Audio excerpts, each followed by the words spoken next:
다 같이 사도신경으로 신앙 고백하겠습니다. 전능하사 천지를 만드신 하나님 아버지를 내가 믿사오며 그 외아들 우리 주 예수 그리스도를 믿사오니 이는 성령으로 잉태하사 동정녀 마리아에게 나시고 본디오 빌라도에게 고난을 받으사 십자가에 못 박혀 죽으시고 장사한 지 사흘 만에 죽은 자 가운데서 다시 살아나시며 하늘에 오르사 전능하신 하나님 우편에 앉아 계시다가 저리로서 산자와 죽은 자를 심판하러 오시리라. 성령을 믿사오며 거룩한 공회와 성도가 서로 교통하는 것과 죄를 사하여 주시는 것과 몸이 다시 사는 것과 영원히 사는 것을 믿사옵나이다. 아멘.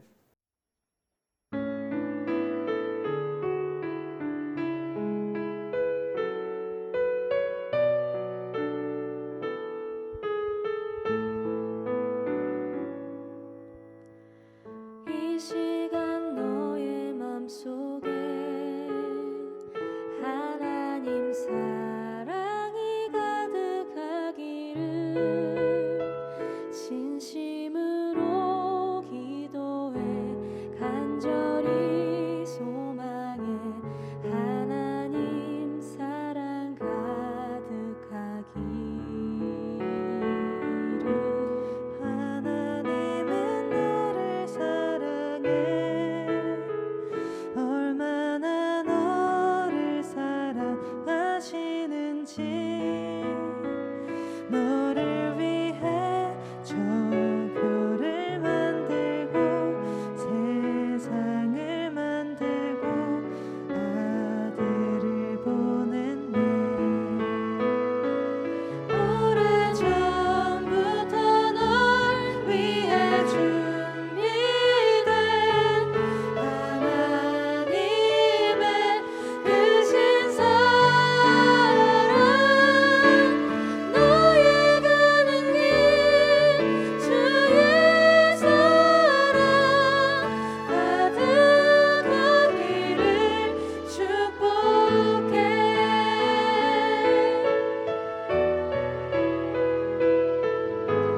하나님은 너를 사랑해 얼마나 너를 사랑하시는지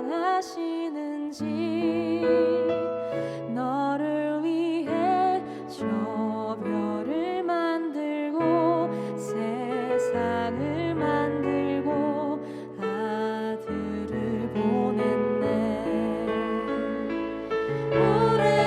오래전부터 널 위해 준비된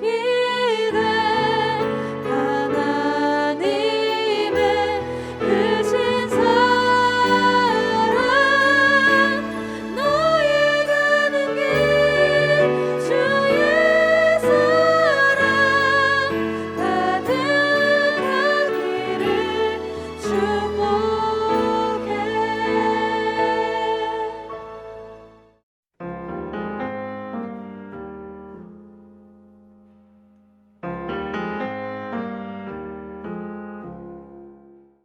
두려워하지 말라. 내가 수치를 당하지 아니하리라. 놀라지 말라. 내가 부끄러움을 보지 아니하리라.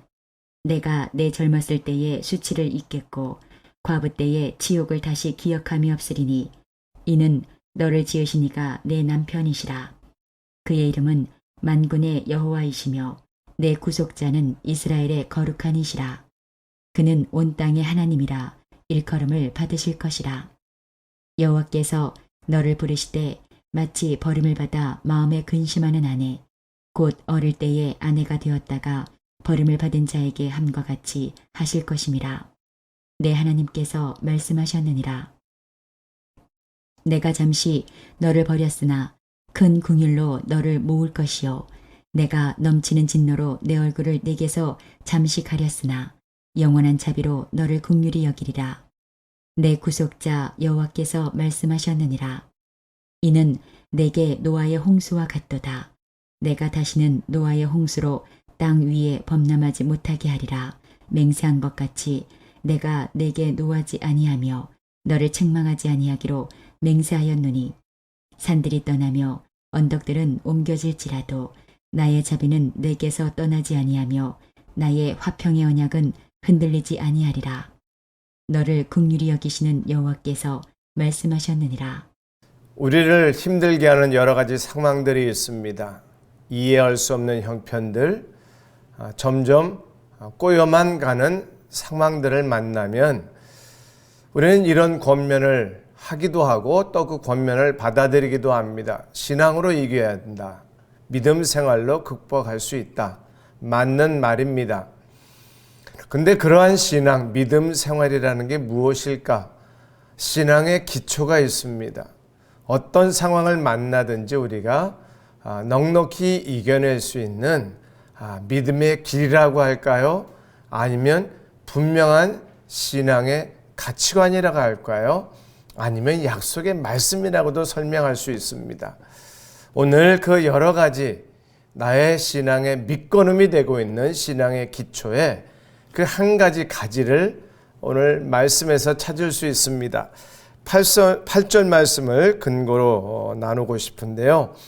먼저 8절의 상반부만 보도록 합니다. 내가 넘치는 진노로 내 얼굴을 내게서 잠시 가렸으나. 아멘. 하나님 말씀입니다. 굉장히 부정적으로 보여집니다. 하나님이 넘치는 진노로 그 얼굴을 잠시 가렸다고 말씀하시기 때문이지요. 그것으로 인해서 인생에 고통이 올 수도 있고 또 사실 하나님의 진노를 쌓을 만한 죄악이 우리에게 있는 것도 맞습니다. 이스라엘 백성들의 역사가 그랬고 또 이사야서의 배경도 그러합니다. 예수 그리스도가 이 땅에 오신 이유도 바로 우리들의 죄 때문이지요. 하나님께서 인간의 죄를 무조건 용서하시지 않았습니다. 우리는 예수 그리스도의 십자가의 사랑을 알고 그 은혜 속에서 삽니다만 여전히 오늘도 실수하고 범죄하는 우리들의 모습, 그것 때문에 잠시 하나님의 진노가, 하나님의 엄하신 그런 공의의 가르치심이 우리 삶을 답답하게 할 수 있습니다. 우리 가운데 누구도 코로나 앞에 자유롭지 않을 것입니다. 이로 인해서 경제적인 어려움이 오거나 삶의 곤핍함이 찾아온 분들에게도 하나님이 왜 이렇게 진노하시고 그 진노를 나에게 보이시는가? 왜 하나님의 얼굴을 잠시 가리셨는가? 그렇게 답답해 하실 수 있습니다만 단어 하나 놓치지 마십시다. 잠시 가려워졌다는 것입니다. 하나님이 직접 말씀하셨어요. 잠시의 의미를 아시잖아요. 끝이 있다는 것입니다. 그 끝도 길지 않다는 것입니다. 시간적으로 보면 아주 긴 시간과 비교해 볼 때 조금만 지나면입니다.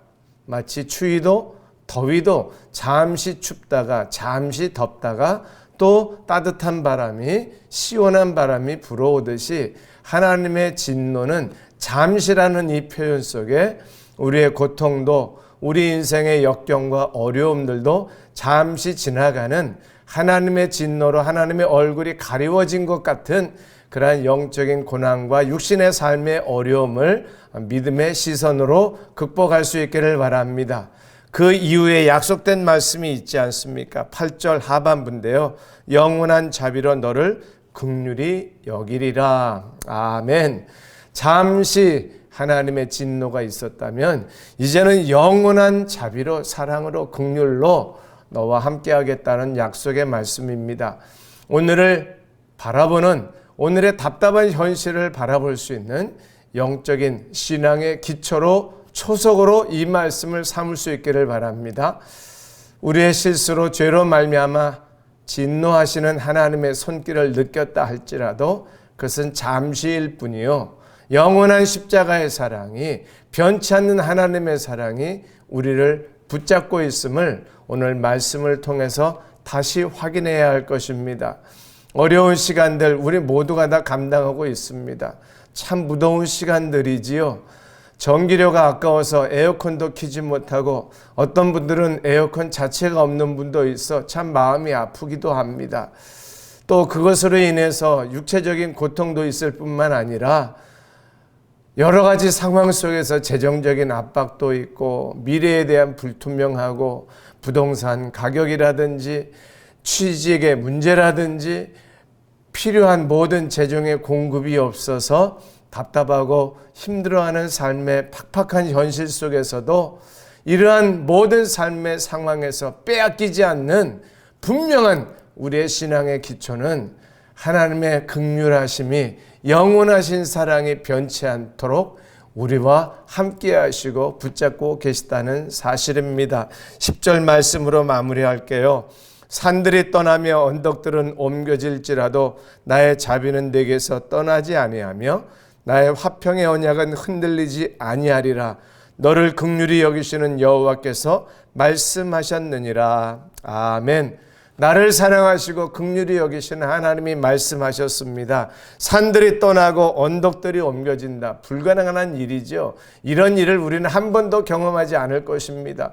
설사 그런 일들이 일어난다 할지라도 하나님의 사랑은 떠나지 않는다는 것입니다. 세상에 어떤 일을 만나도 하나님의 사랑 안에 있는 저와 여러분들 흔들리지 않는 말씀의 기초 위에 신앙의 기초 위에 오늘도 승리하고 행복하고 무더운 여름철이지만 평안한 삶이 될 수 있기를 오늘 하루가 될 수 있기를 주의 이름으로 축원합니다. 기도하겠습니다. 하나님 아버지 감사합니다. 주님의 사랑 안에 거합니다. 하나님의 은혜 안에 거합니다. 약속의 말씀의 기초 위에 서 있기를 원합니다. 어떠한 답답하고 힘든 현실일지라도 넉넉히 이겨내게 하여 주옵소서. 예수님 이름으로 간절히 기도합니다. 아멘. 주기도문 하겠습니다. 하늘에 계신 우리 아버지여, 이름이 거룩히 여김을 받으시오며 나라의 마옵시며 뜻이 하늘에서 이룬 것 같이 땅에서도 이루어지이다. 오늘날 우리에게 일용할 양식을 주옵시고 우리가 우리에게 죄 지은 자를 사하여 준 것 같이 우리 죄를 사하여 주옵시고 우리를 시험에 들게 하지 마옵시고 다만 악에서 구하옵소서. 대개 나라와 권세와 영광이 아버지께 영원히 있사옵나이다. 아멘.